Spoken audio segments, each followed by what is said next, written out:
दोस्तों, क्या आप भी ये सोचते हैं फार्मेसी के बाद बहुत कम सैलरी मिलती है? क्या आपको भी ये लगता है बी फार्मेसी के बाद गवर्नमेंट जॉब वैकेंसी ऐसी आती है जैसे गर्मी के मौसम में बरसात? क्या आप भी यही सोच में है फार्मेसी मतलब मेडिसिन शॉप खोलना, नहीं तो इंडस्ट्री में नौकर की तरह काम करना? जी नहीं। इन सब सवालों का जवाब देने के लिए हम हैं आपके पास। तो hi everyone, welcome to APS pharmacy. तो दोस्तों, आज के इस वीडियो में हम बात करेंगे कि फार्मेसी के बाद क्या है वो टॉप गवर्नमेंट जॉब ऑप्शंस जिसको करना और उस लेवल पे पहुंचना हर एक फार्मेसी स्टूडेंट का सपना होता है। तो दोस्तों, आज के इस वीडियो में हम टॉप 5 फार्मा गवर्नमेंट जॉब्स के जॉब रोल, उसके एलिजिबिलिटी क्राइटेरिया, रिक्रूटमेंट प्रोसेस और इम्पोर्टेंटली उनके सैलरी के बारे में बात करेंगे। तो अगर आप अपने आप को एक दिन उस मंजिल पे देखना चाहते हो, अगर आप भी अपने गवर्नमेंट जॉब पाने के ड्रीम को फुलफिल करना चाहते हो, तो कसम से आज के इस वीडियो आपके लिए ही है। तो मेरा आप सबसे ये रिक्वेस्ट है कि वीडियो को पूरा वॉच करें और आप चैनल पे नए हैं तो चैनल को सब्सक्राइब करना ना भूलें। तो चलिए शुरू करते हैं। तो दोस्तों, हमारे लिस्ट के नंबर 5 पे है गवर्नमेंट फार्मासिस्ट यानी हॉस्पिटल फार्मासिस्ट। तो दोस्तों, फार्मासिस्ट जॉब फार्मेसी प्रोफेशन की एक बहुत ही प्राइमरी जॉब स्कोप है।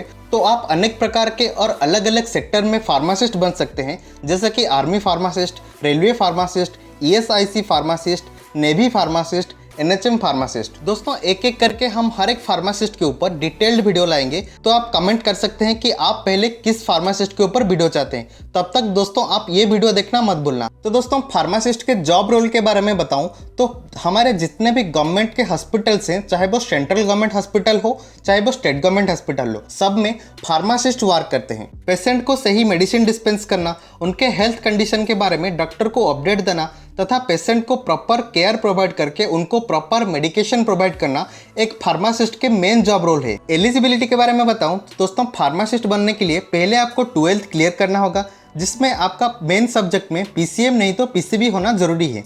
इसके बाद आपको बी फार्मा यानी बैचलर ऑफ फार्मेसी नहीं तो डी फार्मा यानी डिप्लोमा इन फार्मेसी होना जरूरी है। एज लिमिट की बात करें तो यहाँ पर मैक्सिमम एज लिमिट है 30 साल और स्पेशल कैटेगरी के लिए वहाँ पर रिलैक्सेशन भी होती है। दोस्तों, फार्मासिस्ट के रिक्रूटमेंट के बारे में बात करूँ तो यहाँ पर आपका चयन होता है स्टेट गवर्नमेंट नहीं तो सेंट्रल गवर्नमेंट बोर्ड के द्वारा। हर सेक्टर में एग्जाम पैटर्न अलग अलग हो सकते हैं और आपका एग्जाम क्लियर होने के बाद आपको इंटरव्यू में बुलाया जाता है। इंटरव्यू आदि खत्म होने के बाद आपका सीधा पोस्टिंग दिया जाता है। दोस्तों, इसके सैलरी के बारे में बात करूं तो फार्मासिस्ट को इनिशियली मतलब उनका स्टार्टिंग सैलरी रहता है लगभग 30,000 से 50,000 के बीच। तो दोस्तों, ओवरऑल ये एक बहुत ही अच्छा जॉब है। अगर आप फ्यूचर में फार्मासिस्ट बनना चाहते हो तो आप कमेंट सेक्शन में जरूर कमेंट कीजिएगा। दोस्तों, हमारे लिस्ट के नंबर 4 पे है गवर्नमेंट यूनिवर्सिटी में कॉलेज प्रोफेसर। दोस्तों, कुछ लोगों की सोच यही होती है कि ये लेक्चरशिप या टीचरशिप एक बहुत ही बोरिंग जॉब है, इसमें बहुत कम सैलरी मिलती है। लेकिन दोस्तों, थोड़ा सोचिए, अगर आपको आज तक पढ़ाया ना जाता तो क्या आप आज यहाँ पर होते? तो आपको हमेशा ये याद रखना चाहिए कि एक टीचर ही, एक लेक्चर ही एक समाज को बनाती है। तो फार्मेसी में जो सेकेंड मोस्ट जॉब्स को प्रीफर करते हैं वो है एसोसिएट प्रोफेसर। तो इसके एलिजिबिलिटी के बारे में बताऊं तो यहाँ पर आपका मिनिमम क्वालिफिकेशन एमफार्म यानी मास्टर ऑफ फार्मेसी नहीं तो पीएचडी होना जरूरी है। दोस्तों, एसोसिएट प्रोफेसर बनने के लिए आपको सीधा गवर्नमेंट के द्वारा जो भी एग्जाम कंडक्ट किया जाता है, आपको उस कॉलेज का एग्जाम क्लियर करना होगा। एग्जाम क्लियर करने के बाद आपको सीधा गवर्नमेंट फार्मेसी इंस्टीट्यूट में पोस्टिंग दी जाती है। जैसे जैसे आपके एक्सपीरियंस बढ़ती है वैसे वैसे आप सीनियर प्रोफेसर और प्रिंसिपल आदि पदों तक भी जा सकते हैं। इनके इनिशियली सैलरी के बारे में बात करूँ तो एक एसोसिएट प्रोफेसर को गवर्नमेंट यूनिवर्सिटी में 40,000 से 60,000 के बीच सैलरी मिलती है। तो दोस्तों, आपका पढ़ाने में इंटरेस्ट है तो आप ये जॉब स्कोप चूज कर सकते हैं। Now moving into number 3। दोस्तों, हमारे सूची के नंबर 3 पे है ड्रग इंस्पेक्टर। दोस्तों, फार्मेसी में ये job one of the most demanding and popular job scope है। दोस्तों, ड्रग इंस्पेक्टर बनना हर एक फार्मेसी स्टूडेंट का सपना होता है। तो हर वो फार्मेसी स्टूडेंट ड्रग इंस्पेक्टर को अपना ड्रीम जॉब मानती है। ये कहना कुछ गलत नहीं होगा। दोस्तों, आपको एक सच्ची बात बताऊं तो ड्रग इंस्पेक्टर एक ऐसा जॉब है जिसको पाने के लिए स्टूडेंट को तो छोड़ो, अच्छे अच्छे कॉलेज के यूनिवर्सिटी के प्रोफेसर भी इसको पाने के लिए इसका एग्जाम देते हैं। तो दोस्तों, ड्रग इंस्पेक्टर एक बहुत ही वेल नोन और पॉपुलर जॉब स्कोप है, क्योंकि इसमें जो रिस्पेक्ट, सरकारी सुविधाएं और ऊपर के जो फायदे मिलते हैं वो किसी और जॉब में नहीं। तू समझा? हाँ। नहीं, तू समझा नहीं। दोस्तों, ड्रग इंस्पेक्टर की पोस्टिंग एक जिले में होती है। इसके मेन जॉब रोल के बारे में बताऊं डीआई का काम होता है कि कानूनी के तौर पर कानूनी के लॉज के अकॉर्डिंग एक जिले में जितने भी दवाई इंपोर्ट एक्सपोर्ट होती है उसके क्वालिटी, सेफ्टी और उसके एफिकेसी को पता लगाना। दोस्तों, ड्रग इंस्पेक्टर के पावर के बारे में बताऊं, मान लो आप एक डीआई हो और आपके जिले में एक फार्मा इंडस्ट्री है, तो अगर आपको ऐसा कुछ लगता है कि वो फार्मा इंडस्ट्री जो है वो कुछ भी गलत काम कर रहा है, यानी कुछ गलत दवाई प्रोड्यूस कर रहा है, नहीं तो वो जितना भी दवाई प्रोड्यूस कर रहा है वो उतना एफिकेसी प्रोड्यूस नहीं करता, तो आपका पावर भी ये रहता है कि आप चाहे तो उस इंडस्ट्री को बंद भी कर सकते हैं। तो ओवरऑली एक ड्रग इंस्पेक्टर एक बहुत ही अहम भूमिका निभाती है पब्लिक हेल्थ को प्रोटेक्ट करने में। तो दोस्तों, ये जब जितना रिस्पेक्टेबल है, इसको पाने के लिए स्टूडेंट्स के अंदर उतना कंपटीशंस भी देखने को मिलते हैं। दोस्तों, बहुत ही तगड़ा कंपटीशंस होता है डीआई के एग्जाम के क्रैक करने के लिए। इसके एलिजिबिलिटी के बारे में बताऊं तो यहाँ पर आपका मिनिमम एलिजिबिलिटी बी फार्म होना चाहिए। ड्रग इंस्पेक्टर के रिक्रूटमेंट के बारे में बताऊं तो इसके लिए आपको स्टेट पीएससी वरना यूपीएससी के जो ड्रग इंस्पेक्टर के एग्जाम होता है उसको पहले क्लियर करना होता है। उसके बाद इंटरव्यू में आपका चयन प्रक्रिया किया जाता है। मेडिकल टेस्टिंग आदि करने के बाद आपको सीधा एक जिले में जॉब पोस्टिंग दी जाती है। दोस्तों, अब हम बात करेंगे ड्रग इंस्पेक्टर के इनिशियली सैलरी पैकेज के बारे में। दोस्तों, ड्रग इंस्पेक्टर की जो इनिशियली सैलरी पैकेज मिलती है वो है 60,000 से 80,000 के बीच। ये डिपेंड करता है कि आपका किस बोर्ड से चयन हुआ है, स्टेट पीएससी या फिर यूपीएससी। दोस्तों, 60 से 80,000 के सैलरी के साथ साथ आपको गवर्नमेंट की तरफ से एक्स्ट्रा बेनिफिट्स और एक्स्ट्रा अलाउंसेस मिलती है। तो दोस्तों, ओवरऑली ड्रग इंस्पेक्टर एक बहुत ही रेप्यूटेड और रिस्पेक्टेबल जॉब स्कोप है। दोस्तों, अगर आपको इसके बारे में डिटेल्ड वीडियो चाहते हैं तो आप कमेंट कर सकते हैं। हम बहुत ही जल्दी ड्रग इंस्पेक्टर कैसे बनते हैं, उसके एलिजिबिलिटी, उसके रिक्रूटमेंट, एग्जाम कैसे होता है, एग्जाम पैटर्न क्या रहता है, सैलरी के एक्स्ट्रा बेनिफिट्स और एक्स्ट्रा अलाउंसेस क्या क्या रहता है, इसके ऊपर हम डिटेल्ड बहुत ही जल्दी वीडियो लाएंगे। अगर आपको वीडियो बहुत जल्दी चाहिए तो आप कमेंट भी कर सकते हैं। Now moving into number 2। दोस्तों, हमारे टॉप लिस्ट के नंबर 2 पे है फार्माकोविजिलेंस ऑफिसर।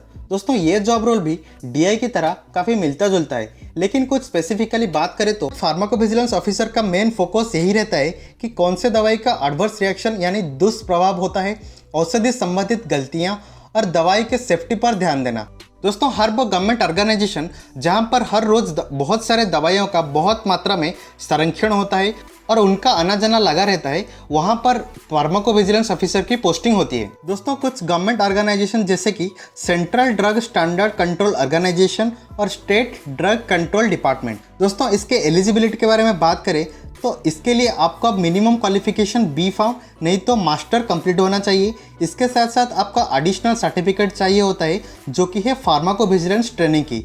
एज लिमिट की बात करें तो यहाँ पर एज लिमिट आपका रहता है 21 से 35 साल के बीच और स्पेशल कैटेगरी को रिलैक्सेशन भी मिलता है। दोस्तों, अब हम बात करेंगे इसके सैलरी के बारे में। दोस्तों, एक फार्माकोविजिलेंस ऑफिसर की स्टार्टिंग सैलरी बहुत ही अच्छी रहती है जो कि 60,000 से 1 लाख के बीच। ये डिपेंड करता है कि आप कौन से गवर्नमेंट ऑर्गेनाइजेशन पे पोस्टेड है। दोस्तों, अब हम बात करेंगे हमारे लिस्ट के वो टॉप जॉब के बारे में। इससे पहले अगर आप अभी तक हमारे साथ बने रहे तो उसके लिए आपको बहुत बहुत शुक्रिया। दोस्तों, इस बात पे प्लीज वीडियो को लाइक और दोस्तों के साथ शेयर करने के लिए मत भूलना। दोस्तों, फार्मेसी में जो टॉप गवर्नमेंट जॉब के स्कोप है वो है फार्मास्यूटिकल रिसर्च साइंटिस्ट। तो स्टूडेंट को नई चीज़ पर खोज करना, नई चीज़ पर रिसर्च करना अच्छा लगता है, ये जॉब उनके लिए बहुत ही बेस्ट है। इसमें आपको गवर्नमेंट ऑर्गेनाइजेशन और इंस्टीट्यूट जैसे कि council of scientific and industrial research CSIR, Indian council of medical research ICMR, defence research development organisation DRDO, ये सब गवर्नमेंट के ऑर्गेनाइजेशन और इंस्टीट्यूट में आपको एज ए रिसर्च साइंटिस्ट काम करना होता है। इसमें आपका मेन जॉब रोल यही होता है कि नई दवाइयों का खोज करना,